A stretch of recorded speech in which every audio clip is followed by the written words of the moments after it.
بسم اللہ الرحمن الرحیم۔ عبداللہ بن مسعود سے منقول ہے کہ پیغمبر اکرم صلی اللہ علیہ وآلہ وسلم نے فرمایا، جب معراج کے لیے میں آسمان پر گیا تو جبریل امین علیہ السلام نے مجھ سے کہا کہ جنت اور جہنم کو آپ کی خدمت میں پیش ہونے کا حکم دیا گیا ہے۔ پیغمبر اکرم صلی اللہ علیہ وآلہ وسلم فرماتے ہیں، میں نے جنت اور جنت میں موجود نعمات کو دیکھا، جہنم اور اس کے عذاب کو بھی ملاحظہ کیا۔ جنت کے 8 دروازے ہیں اور ہر دروازے پر 4 کلمات لکھے ہوئے ہیں۔ ہر کلمہ دنیا و ما فیہا سے بہتر ہے، ہر اس شخص کے لیے جو اس کو سمجھے اور اس پر عمل کرے۔ جہنم کے بھی 7 دروازے ہیں، ہر دروازے پر 3 کلمات تحریر ہیں۔ ہر کلمہ دنیا اور اس میں موجود تمام چیزوں سے بہتر ہے، البتہ اس شخص کے لیے جو ان کلمات کو سمجھے اور ان پر عمل کرے۔ جبریل نے مجھ سے کہا، اے محمد صلی اللہ علیہ وآلہ وسلم، جو کلمات ان دروازوں پر لکھے ہوئے ہیں انہیں پڑھو۔ میں نے ان کو پڑھا۔ جنت کے پہلے دروازے پر لکھا ہوا تھا، لا الہ الا اللہ محمد رسول اللہ علی ولی اللہ۔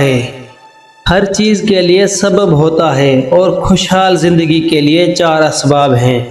پہلا قناعت، دوسرا حقوق کی ادائیگی، تیسرا کینہ کو ترک کرنا، چوتھا اہل خیر اور نیک لوگوں کی صحبت میں رہنا، اور چوتھا اہل خیر اور نیک لوگوں کی صحبت۔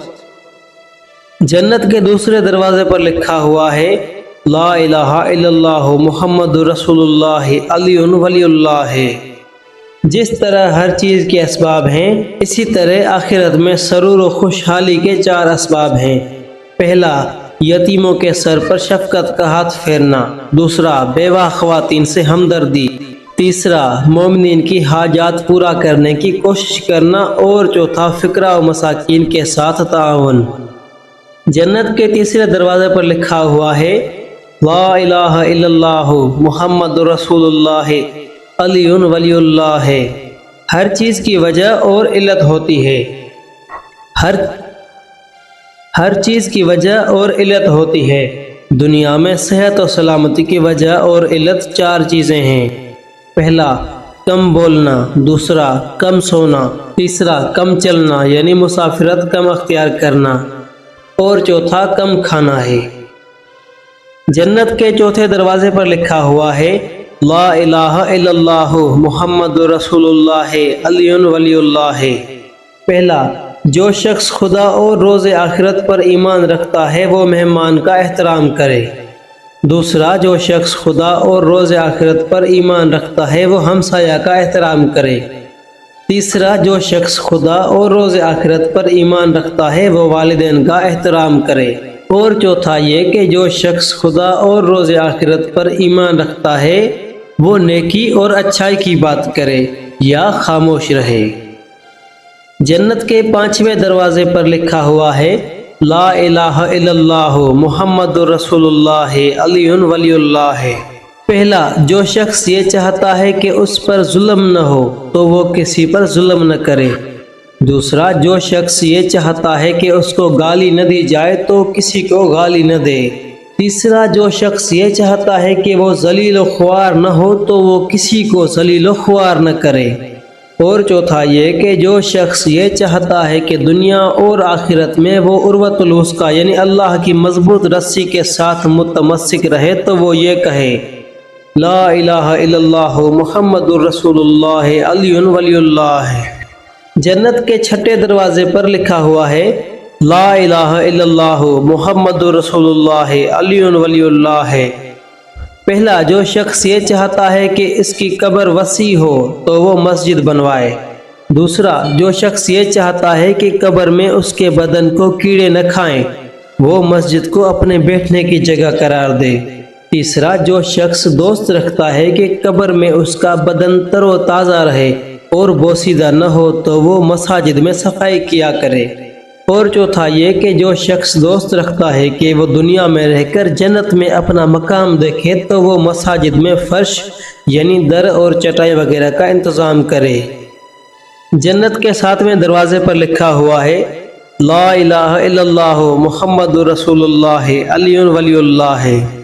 دل کی نورانیت 4 چیزوں میں ہے۔ پہلا مریض کی عیادت، دوسرا تشییع جنازہ، تیسرا کفن خریدنا اور مردوں کو لپیٹنا، اور چوتھا یہ کہ قرض ادا کرنا۔ جنت کے 8ویں دروازے پر لکھا ہوا ہے لا الہ الا اللہ محمد رسول اللہ علی ولی اللہ۔ جو شخص ان دروازوں میں سے جنت میں داخل ہونا چاہتا ہے تو وہ ان 4 صفات کو اپنائے۔ پہلی سخاوت، دوسری حسن خلق یعنی اچھا اخلاق، تیسری صدقہ، اور چوتھی یہ کہ بندگان خدا کو تکلیف نہ پہنچانا۔ جہنم کے دروازے۔ جہنم کے 7 دروازے ہیں۔ جہنم کے پہلے دروازے پر یہ 3 کلمات لکھے ہوئے ہیں۔ پہلا، جو شخص اللہ سے امید رکھے وہ سعادت مند و کامیاب ہے۔ دوسرا، جو شخص خوف خدا رکھتا ہو وہ امن و امان میں ہے۔ تیسرا، غرور اور ہلاکت میں مبتلا ہے وہ شخص جو غیر خدا سے امیدیں وابستہ کر لے اور اللہ کے علاوہ کسی اور کا خوف رکھتا ہو۔ جہنم کے دوسرے دروازے پر 3 کلمات لکھے ہوئے ہیں۔ پہلا، جو شخص یہ چاہتا ہے کہ روز قیامت عریاں یعنی بغیر لباس کے نہ ہو تو وہ دنیا میں بے لباس لوگوں کو لباس پہنائے۔ دوسرا، جو شخص یہ چاہتا ہے کہ قیامت کے دن پیاسا نہ ہو تو وہ دنیا میں پیاسوں کو سیراب کرے۔ اور تیسرا یہ کہ جو شخص یہ چاہتا ہے کہ روز قیامت بھوکا نہ ہو تو وہ دنیا میں بھوکے لوگوں کو کھانا کھلائے۔ جہنم کے تیسرے دروازے پر 3 کلمات لکھے ہوئے ہیں۔ پہلا، اللہ لعنت کرتا ہے جھوٹ بولنے والوں پر۔ دوسرا، اللہ لعنت کرتا ہے بخل کرنے والوں پر۔ اور تیسرا یہ کہ اللہ لعنت کرتا ہے ظلم کرنے والوں پر۔ جہنم کے چوتھے دروازے پر یہ 3 کلمات لکھے ہوئے ہیں۔ پہلا، اللہ ذلیل و خوار کرے گا اس شخص کو جو اسلام کی توہین کرے۔ دوسرا، اللہ ذلیل و خوار کرے گا اس شخص کو جو اہل بیت علیہ السلام کی توہین کرے۔ اور تیسرا یہ کہ اللہ رسوا کرے گا اس شخص کو جو مخلوق خدا پر ظلم کرنے والوں کی مدد کرے۔ جہنم کے 5ویں دروازے پر 3 کلمات تحریر ہیں۔ پہلا، ہوا و ہوس یعنی خواہشات نفس کی پیروی نہ کرو چونکہ ہوا و ہوس ایمان کے مخالف ہیں۔ دوسرا، زیادہ بے مقصد باتیں نہ کرو وگرنہ رحمت خدا سے محروم ہو جاؤ گے۔ اور تیسرا یہ کہ ظالموں کے مددگار نہ بنو۔ جہنم کے 6 دروازے پر یہ 3 کلمات لکھے ہوئے ہیں۔ جہنم کے 6 دروازے پر یہ 3 کلمات لکھے ہوئے ہیں، یعنی جہنم جن لوگوں پر حرام ہے۔ جہنم کہتی ہے، پہلا، میں مجتہدین یعنی علم و آگاہی اور دینی احکام کے استنباط کے لیے صحیح و کوشش اور اجتہاد کرنے والوں پر حرام ہوں۔ دوسرا، میں متصدقین یعنی صدقہ دینے والوں پر حرام ہوں۔ اور تیسرا یہ کہ میں یعنی جہنم صائمین یعنی روزہ رکھنے والوں پر حرام ہوں۔ جہنم کے 7ویں دروازے پر یہ 3 کلمات لکھے ہوئے ہیں۔ پہلا، اپنے نفس کا محاسبہ کرو اس سے پہلے کہ تمہارا محاسبہ کیا جائے۔ دوسرا یہ کہ اپنے نفسوں کی توبیخ و ملامت کرو اس سے پہلے کہ تمہاری توبیخ کی جائے۔ اور تیسرا یہ کہ خدا سے دعا کرو اور اپنے گناہوں کی مغفرت طلب کرو اس سے پہلے کہ تمہیں بارگاہ عدل الہی میں پیش کیا جائے اور تم دعا اور طلب مغفرت پر قدرت نہ رکھتے ہو۔ والسلام۔